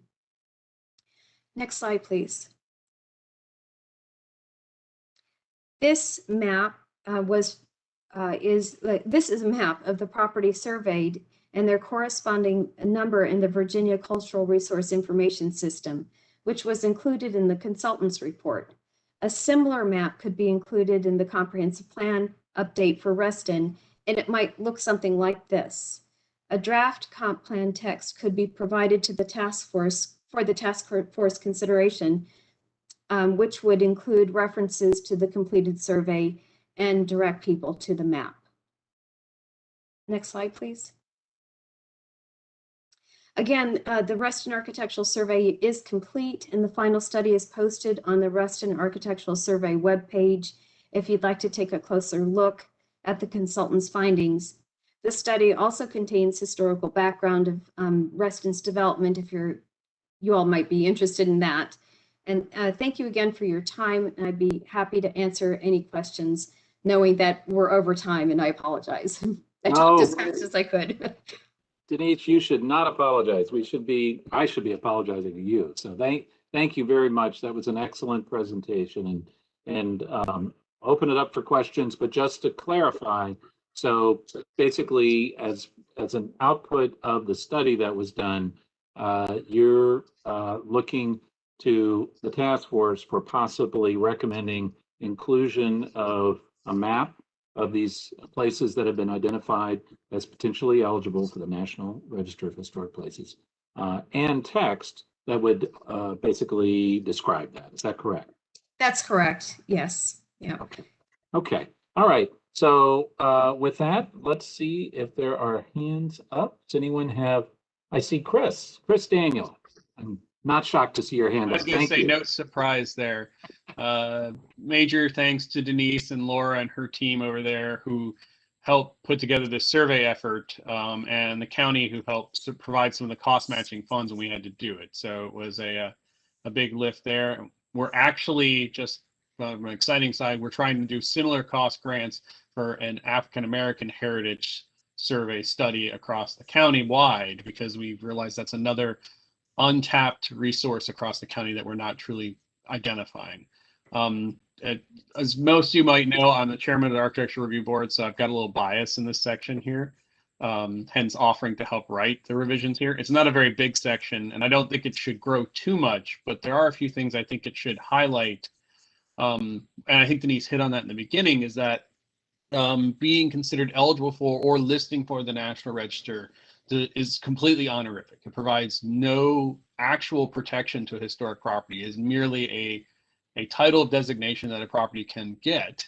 It only currently in the situation in the county do you have that added protection if it is in a historic overlay district, which currently in Reston only applies to Lake Anne and actions going on at Lake Anne, which occasionally do come to the Architecture Review Board for review. That being said, I think knowing where these properties are, right, or conducting these surveys in particular is helpful, because they can prove to be challenges or opportunities for development, and can sometimes be surprises to developers, particularly when they are ones that engage with federal funds, or they can be an incentive when people want to reutilize them for tax credits, because there are national level tax credits that can be sought that do encourage development and economic growth. I've seen a lot of great examples of those in the past few years lately, because we've been pointing out the greenest building is the one that's reused. So as I've talked to Denise and her folks, the big thing I'm pushing for is we need to kind of help inform folks about what is there, what this means, which is to say it's information that's helpful to know because it could provide incentives, but it isn't a roadblock to use. So I want to make sure that the plan doesn't disincentivize those properties, but it also doesn't scare folks away from them, in my mind. So that's really what I wanted to highlight there. The only other thing I want to mention is Denise mentioned the 50-year rule. It's not actually a rule, it's a guideline. If you want to be significant in less than 50, you have to have done something exceptional. So NASA's buildings, for example, are virtually all eligible within less than 10 years after the program is done, because guess what? It's NASA. So, but when we saw these other properties in here, myself and others on the ARB recommended that the county prioritize looking at them sooner than later, because they will likely be eligible very soon, and we don't want them necessarily to be overlooked when the county thinks about things in planning. So that's all I got. There you go. I try to do as fast as possible, Walter. Chris, you did great. Thank you very much. We've got 3 hands up. Let's do that, and then wrap up, and then we go to Bill next, then John Mooney. Oh, I'm sorry. We go to Tammy next. Tammy, then Bill, then John Mooney, and actually we have another. So Michelle Kimmel. Those are 4. All right, Tammy, you're on. Thank you, Walter. The Fairway cluster that'll be eligible for the 50-year benchmark is next year. That is, as far as I know, Reston's only prefab cluster. So that's an interesting little vignette on that one. The other thing that's not on the list, but I don't know if we just missed it geographically, there is a cemetery that is not acknowledged, to my knowledge, on the border between East Reston off of Lake Fairfax Drive at the Fairfax Hunt Club. And some lady from Reston poking around on the edge of her property found tombstones. She has made this known to the Park Authority. I think that parcel, we were hoping the Park Authority would buy the Hunt Club. I don't know. I think it's been sold for 5 homes. I don't know if the area where the cemetery is right on the edge of Reston and that Hunt Club property, not too far off of Lake Fairfax Drive. So that should be maybe noted. Thank you. Tammy, thank you. So we have yeah, we are aware of the cemetery. It has not been delineated, and the Park Authority is aware of the cemetery. So it is definitely being recommended for delineation if anything happens to that property. Thank you. We think it's slave cemetery. We're not sure. But anyway, thank you so much. I'm glad that's been delineated. Yeah, no, thank you very much for bringing it again to our attention. It is important. Thank you. All right, thank you both. Let's go to Bill, then John Mooney, and then Michelle Kimmel gets the last word. I forgot to take my hand down. I did just a moment ago, but I have no comment. Thank you. All right, thank you, Bill. Mr. Mooney, did you have your hand up? John? The same goes for me. I failed to take it down until. Wow, we are doing until great on time. That's okay. Thank you, John. Michelle? Nope, same for me. All right. Well, let me ask, are there any final questions or comments on heritage resources? Don't see any. Walter, I would just Yeah. like to point out, I think it's really cool that we have a lot of architecture. I think particularly Denise noted one of the first women architects. I think there's a lot of great. We have a lot to be proud about in Reston's architecture that kind of ties exactly to the principles. So it's great when we can make those connections in places. It's obviously not necessarily meant to the plan, but I think it's really great that Denise had a chance to share some of that because it kind of gives a little bit more meaning to the place sometimes when you hear about how it was designed and thought about from those angles. Well, and Chris, I think also, a better appreciation for our history, especially some of our built history and the architects that did these things, I think can sort of drive home how important it is for us to all be paying attention now for the new stuff that's being built and try to build on that tradition that we have in Reston. So thank you, Chris. Thank you. Oh, I see Jan has her hand up. So Jan, go right ahead. Thank you very much. I just wanted to say that is there going to be a way that we can have the PowerPoint presentation? Those are some fantastic buildings to look back on. Yes, thank you, Jan. Jose, can that be circulated? Yep. My goal is to send all the presentations and the one-page summary from Virginia Tech first thing tomorrow morning. Yep, and I'll include the heritage resources slides. You're Okay, the best, great. Jose. Thank you. Thank you, Great. Jen. I try. And fantastic. So I believe Chris then will, Chris, if you can pull together perhaps some draft language, maybe pull from whatever's already been developed and maybe that map and circulate to the task force any drafts that you think appropriate that might make sense for the task force report. I will work with Denise and Laura to do that as soon as possible so that we can mark one on our list of hopefully done sooner than later. That sounds great. All right. Thank you. All right. Any final comments or questions before we wrap up this evening? Okay. Thank you, everybody. I know we're moving forward here and a lot of good stuff going on in subgroups as well. Let's keep it going and thank you all and have a good rest of your evening. Thank you, Walter. Thank you, everyone. Good night. Good night. Good night. Good night. Thank you. Good night.